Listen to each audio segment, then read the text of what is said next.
Hello, ನಾನಿವತ್ತು chicken rogan josh ಮಾಡ್ತಾಯಿದ್ದೀನಿ. ಪಾತ್ರೆಗೆ ಎಣ್ಣೆ ಹಾಕ್ಕೊಂಡು ಆಮೇಲೆ ಹಸಿಮೆಣಸಿನ್ಕಾಯಿ, ಶುಂಠಿ, ಬೆಳ್ಳುಳ್ಳಿ ಕ್ರಷ್ ಮಾಡಿ ಹಾಕಿದ್ದೀನಿ. ಅದು ಚೆನ್ನಾಗಿ ಫ್ರೈ ಆದಮೇಲೆ 1 kg ಕೋಳಿ ಮಾಂಸ ತೊಗೊಂಡಿದ್ದೀನಿ ನಾನು, ಚಿಕನ್ನ. ಅದನ್ನೂ ಹಾಕಿ ಚೆನ್ನಾಗಿ ಫ್ರೈ ಮಾಡಿಕೊಂಡು ಆಮೇಲೆ ಅರಿಶಿಣ ಅದು ಹಾಕಿ ಅದು ಮಿಕ್ಸ್ ಮಾಡ್ಕೋಬೇಕು. ನಂತರ Kashmiri red chilli powder, red chilli powder, garam masala ಮತ್ತು ಕೊರಿಯಂಡರ್ ಪೌಡರ್ ಎಲ್ಲ ಹಾಕಿ ಚೆನ್ನಾಗಿ ಮಿಕ್ಸ್ ಮಾಡಿಕೊಂಡು 2 ಸ್ಪೂನು ಮೊಸರು ತೊಗೊಂಡಿದ್ದೀನಿ. ಅದನ್ನೂ ಹಾಕಿ ಚೆನ್ನಾಗಿ ಮಿಕ್ಸ್ ಮಾಡ್ಕೋಬೇಕು. ಉಪ್ಪು ಸಹ ಹಾಕಿ ಮಿಕ್ಸ್ ಮಾಡಿ ಒಂದು ಸ್ವಲ್ಪ ಹೊತ್ತು ಬೇಯಕ್ಕೆ ಬಿಟ್ಬಿಡಬೇಕು. ಆಮೇಲೆ ನಾನು 2 ಟೊಮೆಟೊ ತೊಗೊಂಡಿದ್ದೀನಿ. ಅದನ್ನ ಹೀಗೆ ಚೆನ್ನಾಗಿ ತೆಳ್ಳಗೆ ಸ್ಲೈಸ್ ಮಾಡಿ ಹಾಕಿ ಮುಚ್ಚಿಟ್ಬಿಡ್ಬೇಕು.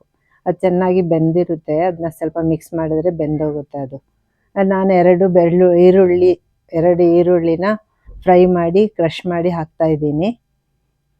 ಹಾಕಿ ಮಿಕ್ಸ್ ಮಾಡಿಕೊಂಡು ನಮಗೆ ಎಷ್ಟು ಕನ್ಸಿಸ್ಟೆನ್ಸಿ ಬೇಕೋ ಅಷ್ಟು ಮಾತ್ರ ಮಾಡಬೇಕು, ಜಾಸ್ತಿ ನೀರು ಹಾಕಬಾರ್ದು.